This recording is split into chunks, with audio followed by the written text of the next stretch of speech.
시청자 여러분 안녕하십니까. 굿모닝 포인트 경제연풍 시작합니다.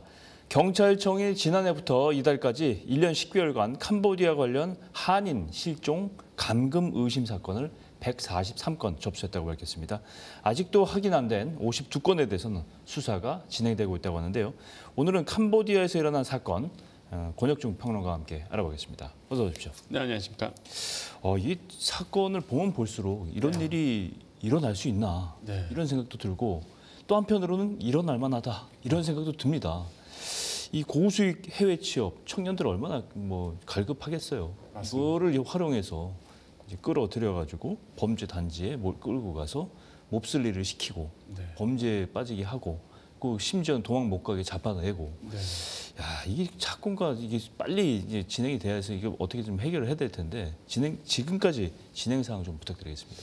네, 그렇습니다. 이게 지금 많은 분들이 이제 걱정을 많이 했을 텐데, 그리고 이 방송 보시는 분들 중에서 혹시나 내 자녀가 뭐 이런 거에 또 엮이면 어떻게 되나, 관련 있으면 어떡하나 이제 걱정하시는 분도 계실 거예요. 맞아요. 그래서 이 어떻게 이렇게 그 캄보디아에서 이런 문제가 있었는지 그 좀 길을 좀 말씀드릴게요. 어떤 방식으로 이렇게 유인을 하는지. 첫 번째로는 당연히 이제는 취업 알선 사이트에다가 공고를 냅니다. 그러니까 리크루팅 사이트에다가 이제는 공고를 내는 거죠. 우리나라의 어떤 사이트를 맞습니다. 통해서. 그래서 뭐 1,000만 원 고액 알바부터 시작해서 그리고 성인들도 많이 낚인다고 해요. 이게 왜냐면 갈급하신 분들이 있거든요. 그렇죠. 이렇게 주식자다가 좀 안 돼서 당장 목돈이 필요하신 분도 계시고 아르바이트도 해야 되고. 네, 그런 분들을 이제는 사실상 이제 낚는 거죠. 그래서 이런 리크루팅 사이트에서 이제는 모집 알바를 내고요. 고액 알바, 뭐 한국은 망했다, 뭐 캄보디아나 베트남 가서 새 인생 살 수 있다, 뭐 이렇게 나오더라고요. 이런 식으로 이제는 이제 유인 공고를 내고, 그다음에 비용 청구를 그다음 단계가 비용 청구를 한다고 합니다. 그러니까 무슨 얘기냐면 항공비라든지 숙박비 이런 걸 먼저 내라. 그런 다음에 도착을 하면은 여권을 이제 뺏어 가는 거죠. 그래서 이제 출국을 못 하게끔. 그런 다음에 이제 그다음 단계는 이제는 이제 범죄 일을 같이 이제는 끌어들이게 됩니다. 그러니까 그렇죠. 나도 이제 범죄자라는 거를 인식하게끔 이제 만든다라는 거죠. 그럼 이제 사실상 한국으로 돌아오기도 어렵고. 그렇죠. 최근에 뭐 뉴스에 보도된 사례지만은 지금 캄보디아에서 이제 한국이 한 60여 명이 잡혀 있는데 한국 안 간다 그러죠. 본인들도 범죄자다 보니까 가면 이제 처벌을 받으니까 난 가기 싫다 이런 얘기를 했다고 해요. 그러니까 이게 이제 범죄자로서의 이제는 끌어당기 이런 어떤 순서가 있고, 감금 폭력을 하죠. 만약에 범죄에 가담 안 하면 폭력을 하게 되는 사례가 있고, 그러다 보니까 마지막에는 이제 추가 착취까지 이루어지면서 이런 단계별로 가고 있거든요. 그래서 한번 여기에 발을 들어놓으면 빠져나올 수가 없다는 게 모든 전문가들의 공통된 의견입니다. 그렇기 때문에 이런 뭐 캄보디아, 베트남 이런 쪽에서 고액 알바가 나온다 그러면 의심을 해보시라라고 좀 말씀드리고 싶습니다. 저는 맨 처음에 이 사건 나왔을 때 그냥 몇 명 소수의 사건인 줄 알았더니 그게 아니더라고요. 맞습니다. 굉장히 이런 사례가 많았어요. 게다가 이게 갑자기 일어난 일이 아니에요. 무역투자공사 코트라가 이미 지난해 5월부터 캄보디아 취업 사기 사건과 관련돼서 경고 게시문을 냈어요. 물론 이게 뭐 다 알려진 사실은 아니지만 이미 인지를 하고 있었어요, 기관에서는. 맞습니다. 근데 1년 전부터 이미 이렇게 알고 있었으면 뭔가 조치가 있었어야 되는 것 같은데. 이게 문제잖아요. 맞습니다. 이게 코트라잖아요. 그러면 이제는 현지에 코트라 이제 무역관이 있어요. 프놈펜 무역관에서 그 작년에 이제는 보고서를 하나 낸 겁니다. 왜냐하면 거기에 계시는 분들이거든요. 그러다 보니까 현지를 너무 잘 아시는 거죠. 그래서 어떤 보고서를 냈냐 그러면 캄보디아 취업 사기 경력 대비 지나친 고소득 유의라는 이제는 보고서라는 걸 내요. 그러니까 이제 내용이 그렇습니다. 딱 3가지로 요약해 볼 수 있는데, 지나치게 높은 급여를 제시하면은 일단 의심을 꼭 해달라. 그런 거 없으니까. 두 번째로는 이제 불법 취업 사기가 늘고 있다. 지금 현지에서, 캄보디아 내에서. 그러니까 조심하셔라. 그다음에 세 번째로는 만약에 피해를 당했다 그러면 바로 대사관 찾아가라. 이 3가지 내용을 이제 주요 내용으로 담고 있는데, 근데 이렇게 경고의 목소리가 이미 작년에 나왔단 말이에요. 보고서까지 나왔는데, 그래서 지금 시장에서는 안타까워하는 게 경고로서 끝났다는 거죠. 이게 정부가 나서서 경고 이후에 재발 방지 조치를 취했다든지 방지 대책을 세웠다든지 예방 차원에 나섰어야 되는데 그 보고서만 나오고 그 뒤에 후단이 없었다라는 게 지금 굉장히 좀 안타깝게 생각하는 부분이 굉장히 많습니다. 이미 말씀해 주셨지만 이 범죄 집단이 저지른 게 감금, 폭행, 그다음에 보이스피싱을 강요해서 시키는 거 아니에요. 맞습니다. 꼼짝 못하게 하고 나를 범죄자로 만들어서 귀국도 못하게 하고. 근데 왜 캄보디아가 이 온상지가 됐을까? 네. 보면 이제 보도를 보면 캄보디아 국경지대를 중심으로 최소 수십 개의 범죄 단지가 있다 이렇게 상상이 안 될 정도인데 그런 나라인가요? 네, 이게 지금 우리나라는 이제 막 이슈화됐고 그다음에 뭐 최근에 보면 드라마 소재로도 사실 이게 있었거든요. 예. 그러니까 최근에 우리가 관심을 갖고 있는데 조사해 보니까요, 이미 국제적인 인권 단체는 이 캄보디아에 대한 이런 그 스캠에 대해서 이런 온라인 사기에 대해서 이미 주목을 하고 있었더라고요. 그렇군요. 그러니까 예를 들어서 암네스티 인터내셔널 그 국제적인 인권 단체인데 여기서는 끊임없이 이 캄보디아에 있는 이런 뭐 스캠 컴파운드 그러니까 온라인 사기 조직 집단에 대해서 끊임없이 연구를 하고 있고 보고서를 계속 내고 있어요. 그러니까 그렇군요. 이미 집중하고 있었어요. 뭐 국제 기구도 마찬가지고. 그래서 여기를 이제는 주목을 해야 된다라고 이제 얘기하고 있는데 왜냐하면 거기서 폭행이라든지 임신매매라든지 뭐 온라인 사기라든지 이게 계속적으로 나오고 있다 보니까 국제적으로는 이제 관심이 있었던 사실 지역이라고 이제 보시면 되겠고 이제 우리는 그 현실을 이제 알게 된 케이스라고 보시면 되겠고 이게 규모가요 끊이지 않는 게 지금 조사해 보니까 최대 한 190억 달러의 이제 규모라고 합니다. 그러니까 사기 규모가. 네, 거기 이제 스캠 컴파운드의 규모가요. 그러면 이게 우리 돈 한 19조 원 정도인데 이게 캄보디아의 GDP 한 60% 정도 된다고요. 그러니까 이게 끊이지가 않는 거죠. 워낙 그 내부에서는 고소득 일이다 보니까 이게 지역 유착과의 어떤 관계 이런 것도 유지들과의 이제 관계도 분명히 있을 거다라고 의심을 하고 있어요. 인권 단체들은. 네네. 그래서 이게 해소되기가 굉장히 어려운 부분이 있겠고 그래서 왜 이런 구조가 캄보디아 내에서 또 동남아 쪽에서 많이 만들어지느냐 일단 제도적 으로 이제 법과 이런 어떤 규제가 굉장히 미비하다라고 이제는 시장에서는 보고 있습니다. 이미 아시겠지만 아까 말씀드린 것처럼 규모가 크다 보니까 지역 유지들과의 어떤 관계 이런 것들도 지금 있다라고 지금 국제단체, 인권단체들은 의심을 하고 있는 상황이거든요. 그런 것 같아요. 예, 끊어낼 수가 없고 특히 경찰과의 분명한 그 이제 이중 관계가 있을 거다라는 이렇게 게 사건이 나도 캄보디아 경찰이 움직이 소극적인 걸 보면 네, 맞습니다. 그런 거잖아요. 예, 이게 뭐 조사를 통해서 밝혀진 건 아니지만 인권 단체들은 이미 이거에 대해서 이제 예상을 하고 있고 의심을 하고 있다라는 거죠. 예.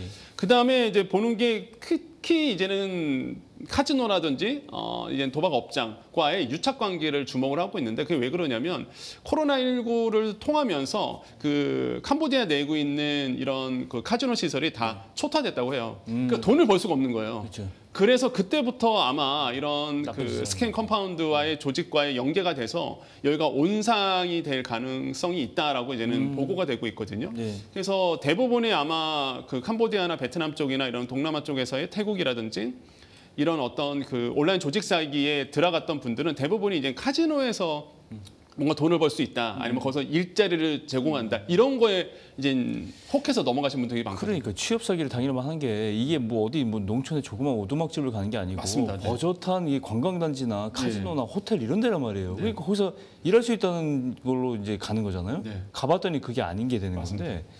야 이거를 정상적인 우리가 그리고 지금 저도 반성이 되는 게 캄보디아 그러면 이런 거보다는 뭐 골든 트라이앵글도 있지만은 네. 약간 뭐 앙코르와트 관광 뭐 이런 거 생각하잖아요. 네. 이 상상이나 했겠습니까? 이게 그런 거예요. 이게 두 가지 유형이 있다고 합니다. 그러니까 첫 번째로는 그러니까 범죄 집단을 알고 가는 분도 있고요. 왜냐하면 자기의 통장을 제공하기 때문에 대포 통장으로 활용될 걸 알고 가시는 분이 있고 예. 금방 말씀하신 것처럼 아무것도 모르고. 예, 아무것도 모르고 정말 정상적인 어떤 호텔이라든지 카지노에서 일하는 줄 알고 들어가시는 분, 그러니까 두 부류가 있는 거예요. 그래서 그렇겠죠. 이런 것들을 좀 주의하셔야 되겠고 다시 한번 말씀드리지만 세계 인권 단체들이 계속 지금 얘기하고 있는 거는 절대 고액 알바 같은 거, 캄보디아나 태국 베트남에서 있는 고액 알바는 사실상 그 조심하라라는 게 이제는 공통된 의견입니다. 없다고 보면 될 것 같아요. 네, 맞습니다. 그런 건 없어요. 이 범죄 활동은 캄보디아에서 하지만 이게 이 문제가 이 피싱 조직이 사실상은 중국계다. 네. 중국 자본으로 움직이는 네. 중국 범죄 단체다. 네. 뭐 이런 얘기가 있어요. 이게 이제는 뭐 조사를 해봐야 됩니다. 사실 인권 단체들은 의심을 하고 있어요. 예. 그러니까 중국 자본이 굉장히 많을 거다. 그래서 세 가지 이유가 있는데 일단 첫 번째로 본다 그러면 지속적인 이제 조직 네트워크가 이제는 중국에서의 어떤 자금이 흐르고 있다라는 거를 이제는 계속적으로 주목을 하고 있습니다. 왜 그러냐면 현지의 보도를 종합해 보더라도 계속 사건 사고가 나오는데 거기에 관련된 인물들이 다 중국인들이라는 거예요. 이번에 우리 그렇죠. 이제 한국인 돌아가신 분, 네. 그 이제는 주요 피의자 3명을 잡았는데 다 중국인이죠. 예, 그러다 보니까 이런 것들이 캄보디아 내에서도 굉장히 많다고요. 그러다 보니까 의심을 하는 거죠. 아, 이게 중국 자본이 들어가 있을 거라고 보고 있고, 특히 이제 시아누크비라는 이 도시 안에는요. 중국 자본이 굉장히 많이 들어간 도시라고 합니다. 거기에 이제는 카지노라든지 아니면 상업시설들이 대부분 중국 자본이라고 해요. 그러니까 뗄래야 뗄 수 없는 관계라고 지금 시장에서는 의심을 하고 있는 거고, 두 번째로는 이제 조직원들을 이제는 실제적으로 이제는 잡아서 조사해 보면 대부분이 또 중국 분들이라고 하거든요. 그러니까 캄보디아 현지 내에서도. 그러니까 이제는 당연히 의심할 수밖에 없는 거죠. 그렇지. 그래서 세 번째로는 자금 흐름인데, 또 캄보디아 내에서 경찰에서 이제 조사를 해서 잡아냈거든요. 몇몇 점조직들을 잡아냈는데 이게 다 사실상 이제 달러로 운영되고 있지만은 일단은 이제는 중국 자본이 있다는 것을 이제 밝혀내는 게 점점 더 늘어나고 있습니다. 그러니까 시장에서는 이게 중국 자본에 의해서 또한 중국의 그 범죄 조직이 그 본국에서는 사실상 규제가 너무 심하고 그다음에 치안 문제 때문에 이런 캄보디아나 아니면 국경으로 넘어와서 지금 이런 스캠 컴파운드를 세워서 일하고 있다는 게 지금 거의 기정사실화되고 있어요. 그래서 이런 것들이 좀 문제가 좀 심하게 될 것 같다라고 생각해 봅니다. 그렇군요. 더 문제는 이 범죄의 대상이 네. 다른 나라 사람이 아닌 한국인들로 더 집중되고 있다. 맞습니다. 통계가 그래요. 네. 최근 5년간 캄보디아 내에서 이런 납치, 감금이라든가 이런 게 피해 신고가 2021년에는 4건, 근데 2024년은 220건, 네. 올해 8월까지는 330건. 이게 한국인 대상으로 한 맞습니다. 범죄가 네. 급격하게 늘어나는데 한국인들이 잘 낚인다는 거예요. 그죠? 맞습니다. 예, 이런 현상은 어떻게 해석이 됩니까? 지금 이제 이 통계를 봤을 때 시장에서는 또 전문가들은 어떻게 해석하냐면 중복된 수도 분명히 있을 거라고 지금 보고 있는 예. 분들도 있고요. 근데 무엇보다 또 미확인된 사건도 분명히 더 있을 거다라고 또 생각하시는 분도 굉장히 많습니다. 그렇겠죠. 이게 올해만 와더라도 330건이거든요. 그럼 그 중에서 이제는 80명은 이제 소재가 불분명하다라고 이제 조사가 되고 있어서 아마 계속적으로 이제 조사가 되고 언론 보도가 되고 이런 게 된다 그러면 더 피해가 확산될 가능성이 굉장히 크다라고 볼 수가 있겠고, 무엇보다 이제는 이번에도 사건을 보시면 아시겠지만 대학 선배 형이 이 사람을 이끌었다고 하죠. 그러니까요. 그러다 보니까 이게 인맥을 통해서 또 움직이는 점조직 형태로 움직이는 경우가 있습니다. 그래서 이게 한국인들이 또 정이 약하고 그다음에 점조직처럼 움직이면 사실 밝혀내기가 좀 어려운 부분이 있거든요. 그래서 이제는 한국인 타겟으로 해서 또 청년 타겟으로 해서 많은 범죄가 지금 일어나고 있어서 정말로 이 방송 보시는 혹시나 우리 좀 나이가 있으신 분들은 자녀 분들에 대해서 맞아요. 걱정이 많으실 것 같아요. 그래서 그렇죠. 이게 그 대학생 같은 경우에는 사실 좀 어려워서 이제 간 케이스인데 이게 많이 배우시는 분이거든요. 그럼에도 불구하고 이런 스캔 컴파운드에 엮여서 안타까운 명을 달리하셨던 부분은 누구나 될 수 있다라는 거죠. 이런 것들은 좀 경각심이 필요해 보입니다. 무섭습니다. 네. 그럼에도 불구하고 이 캄보디아 범죄 원성으로 지적되는 이제 알바 사이트 네. 지금도 운영되고 있다. 네. 폐쇄가 안 됐어요. 네. 하데스 카페 네. 이름도 그런. 1년 동안 이 카페에는 피싱, 대포폰 구합니다, 뭐 통장 대여 구합니다 이런 구인 구직글이 18,000건이나 올라왔어요. 이거 보면 다 나오는 거네요. 네. 어디로 연락을 해서 내가 맞습니다. 어떻게 하면 캄보디아에 가서 취업을 해서 네. 고수익을 올릴 수 있다.